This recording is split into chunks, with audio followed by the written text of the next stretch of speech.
respiración del corazón surgió basada en la respiración holotrópica, en la que yo me formé con el doctor Stanislav Grof en su momento, y que practiqué y enseñé junto a ellos durante más de 15 años. En principio vas a encontrarte en un contexto muy particular, de mucho cuidado, de un cuidado amoroso que se despliega naturalmente entre los coordinadores y los propios participantes. En la respiración del corazón esto es muy fuerte, es un dar y un recibir, ¿no? En forma continua, donde se siente muchísimo el acompañamiento y la presencia del facilitador. La respiración es solamente un catalizador, es una herramienta que nos permite entrar en contacto con lo que yo diría es nuestro inconsciente, tanto el inconsciente personal como el inconsciente colectivo de Jung.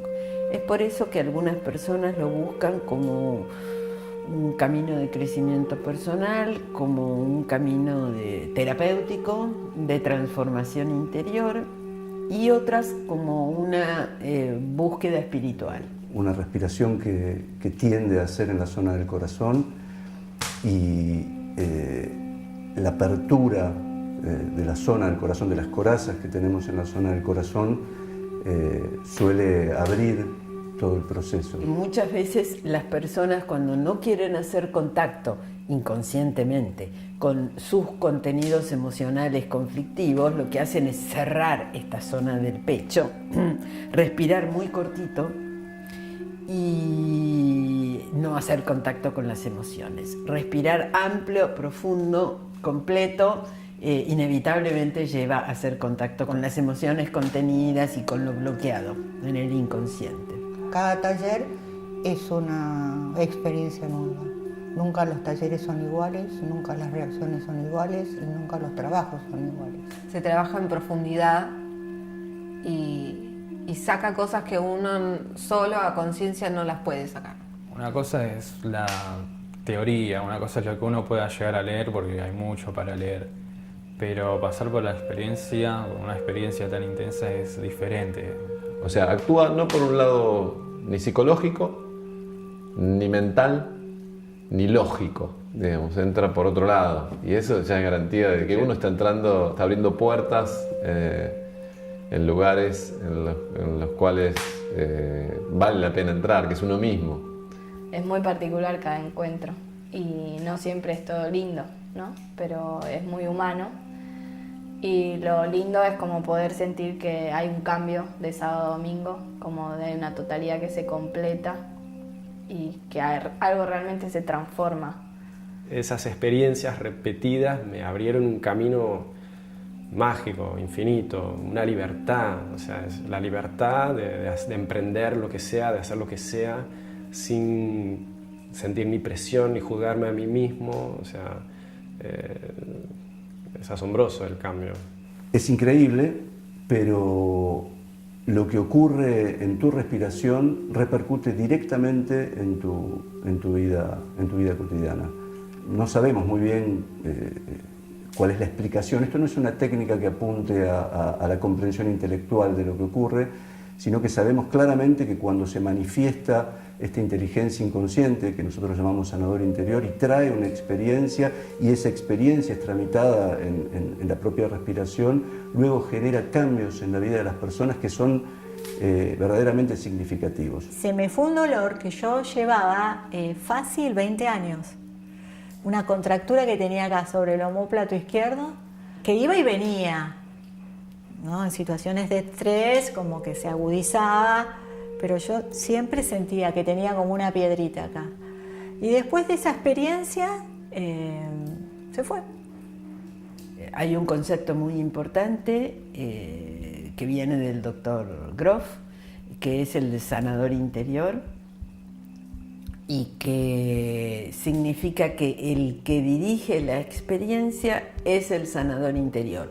Una energía sanadora inconsciente que es allí donde tenemos que tratar de que la persona llegue y se conecte con esta capacidad de sanación de sí misma, de su propio ser. Siento que es como un guardián que me permite ir a donde puedo ir, hasta dónde puedo ir. Si uno está apto en ese momento para recibir esa información, es la información que va a aparecer. No va a aparecer nada que uno no pueda contener. No hay un camino como preestablecido o una búsqueda preestablecida en el proceso de cada persona. Va surgiendo algo que es diferente en cada uno, pero que uno mismo no puede determinar de dónde viene. Que pueden ser procesos, revivir experiencias traumáticas, procesos dolorosos, procesos de amor y de apertura absoluta a un amor divino. Pero creo que siempre hay una energía, una inteligencia que probablemente seamos nosotros mismos, profundamente, que sabe dónde es el lugar que tenemos que estar para poder aprender y qué es lo que tenemos que aprender, ¿no? O sea, no es solo el camino, no es solo, es con el otro. Yo creo que la cualidad más importante en un facilitador es la presencia. El facilitador dispone su ser al flujo de lo que ocurre en el taller. Me voy dando cuenta que la manera como te acercas a alguien ayuda en el trabajo de esa persona, o a cerrarse o a abrirse más. Que muchas veces me acerco a la colchoneta de alguien sin hacer nada, porque la persona a lo mejor está en un acceso emocional fuerte y mi sola presencia lo ayuda. Cuando me abrí del todo fue siempre con algún facilitador al lado apoyándome. Era extraño, ¿no? Me abrazaban o me tocaban y ya las emociones salían sin dificultad. Que hay cosas que uno solo no puede trascender y bueno, la contención que tuve acá me ayudó a entrar más profundo en algunos temas que ni sabía que existían. Me dieron lo que yo justo necesitaba, que yo no sabía qué era, pero ellos sí. Se agradece tanto cuando uno está transitando alguna emoción muy difícil, sentirse acompañado. Por eso siento que es tan importante y a mí me ha ayudado mucho sentirme contenida en un abrazo quizá. Luego obviamente tenemos un trabajo corporal específico.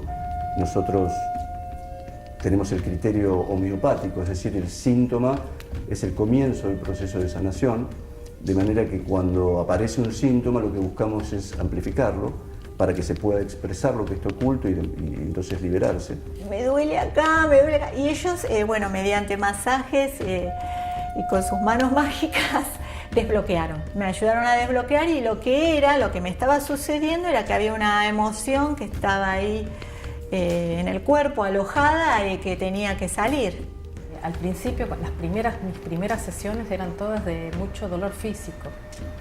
Tenía unos nudos que me iban saliendo y es como que sacaba cosas, pero era muy físico lo mío. Uno no sabe que tiene ciertos bloqueos, bueno, y se manifiestan en el cuerpo y bueno, con unos trabajos especiales esos bloqueos se van disolviendo. Este nivel yo no le daba mucha importancia al principio porque estaba formada de otra manera. Para mí lo importante era lo emocional. Pero descubrí que personas que solamente habían trabajado liberando este nivel de bloqueos musculares, después hacían más cambios en su vida cotidiana que las que, no sé, se habían ido a una estrella o habían tenido una catarsis emocional. Con lo cual descubrí la importancia de liberar estos bloqueos y hoy en día pongo mucho énfasis en eso, desarrollé todavía más que lo que hacía cuando hacía respiración holotrópica, el trabajo y la liberación de las corazas musculares.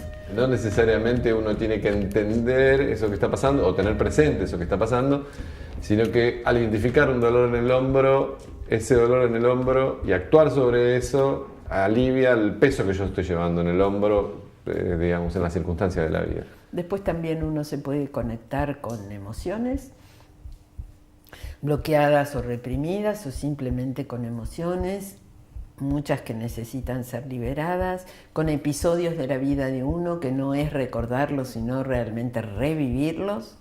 Reviví un momento de mi infancia traumático y lo viví como si estuviera allí, tal cual. O sea, estuve ahí, en ese lugar. Es experiencial. Cualquier otra forma de terapia verbal está mediada por la palabra y bueno, y todo lo que eso implica. Acá estamos teniendo una experiencia, aquí, ahora, que está íntimamente ligada a nuestro propio proceso de vida. Puede ser que se reviva el nacimiento. El doctor Grof también estudió mucho lo que él llamó el momento perinatal de nacer, que muchas veces deja huellas que después producen síntomas cuando uno es más grande. Y por último está el plano de lo espiritual o transpersonal, al que también podemos tener acceso, que en general da experiencias muy hermosas, no todas, pero la gran mayoría, y que permite hacer cambios también en el nivel personal, por supuesto, ¿no? Todo lo que pasa en la sala es parte del trabajo personal y del trabajo colectivo. Lo que le pasa al otro te influye. Sí, creo que ese es el factor común. Sí, sí. Y bueno, viendo a los otros también te ves reflejado. Se juntan en realidad de a pares y trabajan juntas las dos personas que se eligen, una a la mañana y otra a la tarde. Entonces, en la mitad del taller estoy haciendo yo el trabajo y en la otra mitad del taller estoy cuidando a mi compañero. Esto significa que estoy en contacto con la sala, con el trabajo de él, y esto ayuda un montón al trabajo de él. Me di cuenta que el trabajo del acompañante o el que te ayuda hasta al lado es fundamental no solamente para la persona que está haciendo el ejercicio, sino que para uno. Gente que no se conoce, que el sábado a la mañana se miran, el domingo a la noche, finalizado el taller, tienen un nivel de intimidad que probablemente no tengan con sus familiares más directos. Esto es sorprendente, porque pasa siempre. Compartir el dolor, compartir la vulnerabilidad, compartir las lágrimas o compartir las risas, hace que vibremos en otra sintonía. Se trabaja mucho en grupo, pero se respeta la individualidad.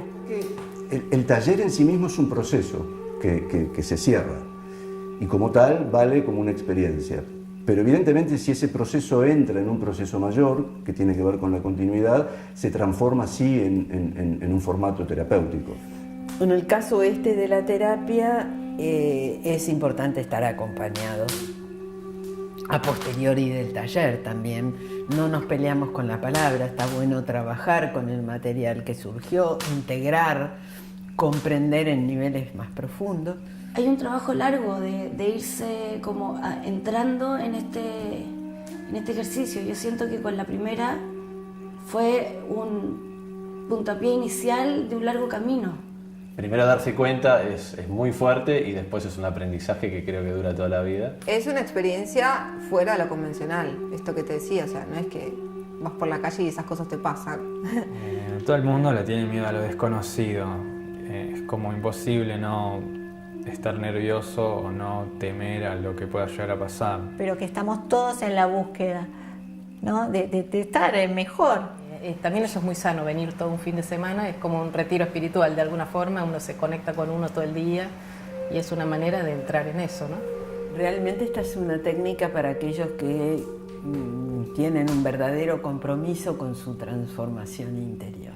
Yo diría que eso es lo fundamental. Y que se animan a adentrarse dentro del misterio. Esto es maravilloso, no puede quedar en nosotros. Esto necesita difundirse y cuanto más gente pueda entender esta dinámica y ponerla en práctica en los distintos rincones del mundo, mejor va a ser para la humanidad. Estamos convencidos que el cambio individual aporta al cambio del todo, ¿no? Yo no dejo de sorprenderme con lo que pasa en los talleres, con los cambios. Está bien, esto como todo es un elemento vivo, la técnica, ¿no? Pero el cambio de cuando comenzamos ahora en el nivel de afecto, contención, soporte amoroso que hay en los talleres es impresionante. Y así se ha ido ahondando cada vez más la técnica, los trabajos son cada vez más fuertes y yo creo que están en directa relación una cosa con la otra. Me siento muy, pero muy agradecido de poder haber empezado ese camino. Para mí es algo que esperaba hace mucho tiempo. Un lugar sagrado a donde mi parte sagrada se pueda expresar, se pueda plasmar luego en mi vida cotidiana, que pueda beneficiar a los demás a través de mí. Eso hace que ese lugar es muy especial, muy especial.